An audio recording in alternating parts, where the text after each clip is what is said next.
also added a Epiver solar controller. This attaches to external solar panels you can put out, which recharges the engine through the auxiliary battery. All your auxiliary things, your refrigerators, whatever else you want to do, are tied to the auxiliary battery, which trickle charges through to the ignition battery. Both of these can be used power off or power on. I'll show you that inside. There are meters inside that show you the voltage of both of these at all times. We've also, if you do want to go off-roading, you'll notice that I've taken all the air intakes. By the way, most of the work on the gear and install have been done at OK Four-Wheel Drive in Stewartsville, New Jersey. They're one of the top four-wheel drive shops, or Desert Rat here in Tucson. But here I've lifted all the air intakes to one place, so that if you were going to go off-road or you were going to go into the water or whatever, you're not going to pull water into your engine. Okay, so basically the engine is in great shape. I've also got two other adds in here. I've added this wholesale automatics, which is a radiator cooler, and this is there to make a transmission cooler. Transmission cooler. It's made by Wholesale Automatics in Australia. I also have a lockup kit from the same company, Wholesale Automatics, that allows us when you're going and carrying a load, it doesn't keep shifting back and forth between gears. It locks them into place. This keeps the transmission cool while you're towing. On the front of the vehicle, we've got a fantastic ARB front bumper, custom installed, along with factor 55 hitch on a hitch point on a worn winch with brand new silicone rope inside.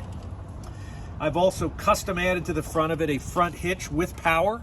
So if you're going to actually carry something in the front, I put a bicycle up here and you're actually blocking the lights, you can put another set of lights underneath the front hitch so that you have lights and a front place. This is great for fishing box, bicycle rack, cooler, what have you. The lighting on the front is ARB intensity, and I've got both the light bar and the, I want to say those are 10-inch. They look like 10-inch. I'm not sure. They're either 8 or 10-inch. You want to check that, though. Also, the nice thing about this is you can paint the rims of the lights to match the color of your truck. These can also be replaced. They're inexpensive, but I actually had the lens covers painted to match the truck. Warm winches up here. Comes with a remote that goes right into there. It pulls 8,000 pounds without a problem. Okay. We also have LED lighting that's been replaced in the front. And down below, I want to also show you in the front, we have two cameras on here. Right here, you'll see a camera. This camera is when you are above 20 degrees on an incline, you cannot see the road in front of you. So this basically plays full-time through your radio, so you can always see where you are on the ground.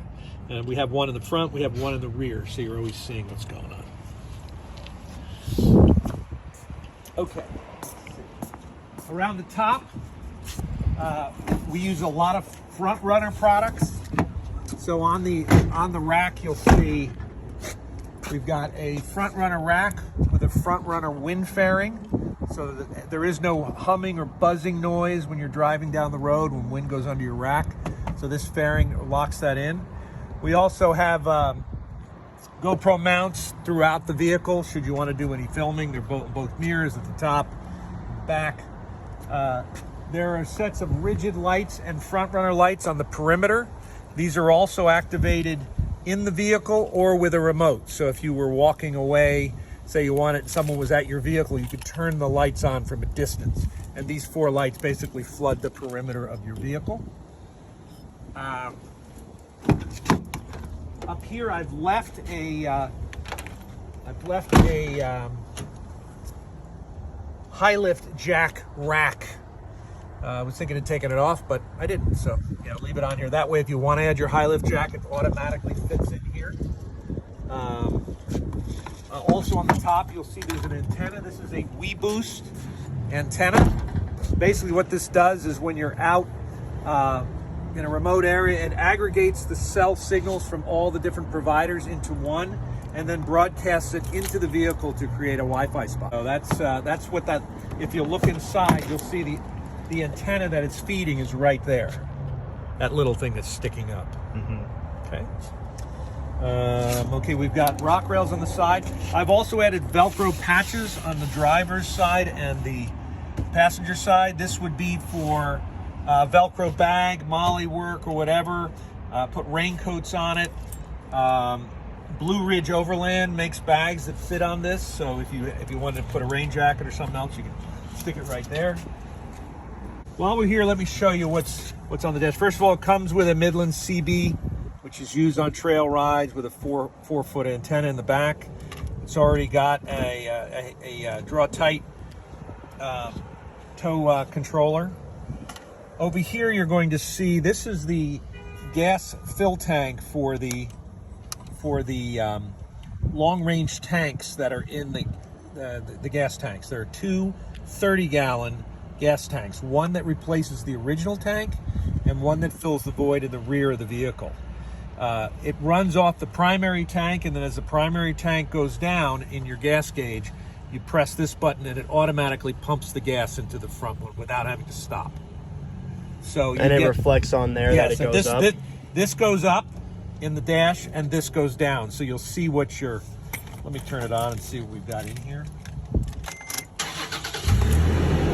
Yeah, so this is empty. They're both empty. So, but if you listen,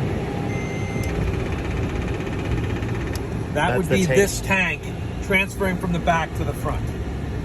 Okay, now there's always a couple extra gallons in there, so there's probably 2 or 3 gallons in there. I have never run out of gas, ever, with this vehicle. So that's a big add. Those tanks alone were close to $6,000. So that was a big add. Not everybody needs them, but I thought they were. So up on the top here, it's got a rear locker for locking your rear differential. It has A-track, which is automatic track, used a lot in downhill, where it puts the pressure where the wheels are slipping. And then it also has crawl control.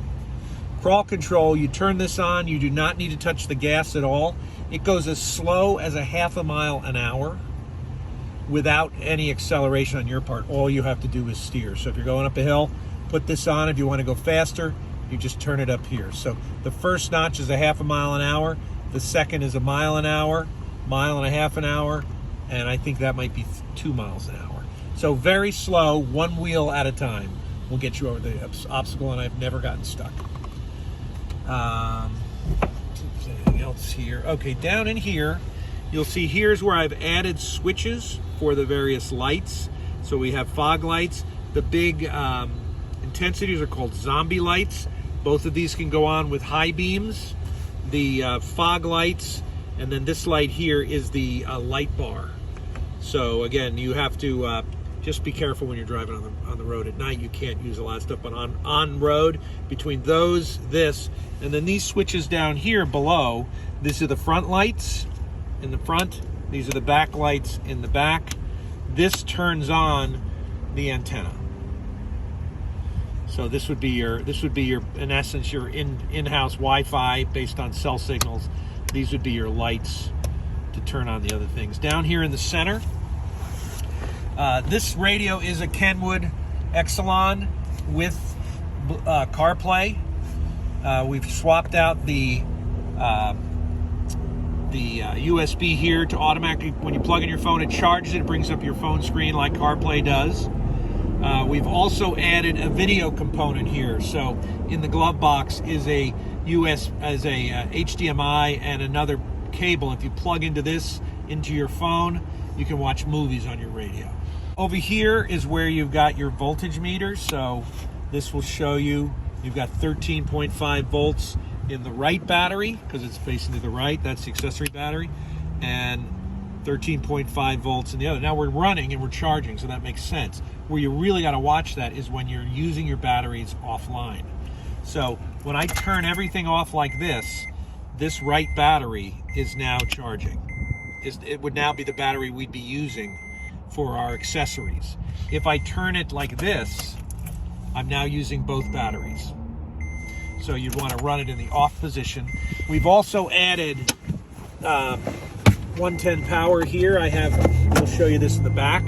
So here you can plug in anything from power tools to a sub 1,000 watt microwave. Charge your car, do whatever.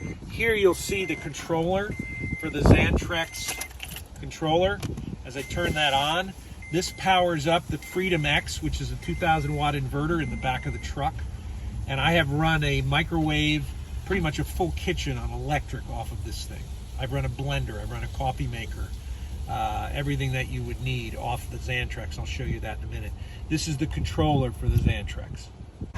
So, a couple other things I've also added. So, if you do want to add accessory items, I've left 2 ram ball mounts on either side. So, if you were going to add another GPS unit, if you wanted to hang an iPad off of that, the attachments for that are inexpensive, and you can put your iPad there if you wanted to. Now, when we go into the, as soon as the radio warms up here, there we go. We go into this and we hit camera. That is the front camera. It says front cam. When I touch this, that's the rear camera. So it stays on all the time as you're driving. Now, right now we have the back door open, so that's what you're seeing there. But it shows you the lane of traffic. If you're going to change lanes or what have you, you can see your trailer behind you. And then when you're going to get on trail and you start to go up on elevation or off camber, this allows you to see the rocks, crevices, the edge of the road, everything else that you would need. And then the radio itself has, XD radio, the external HDMI,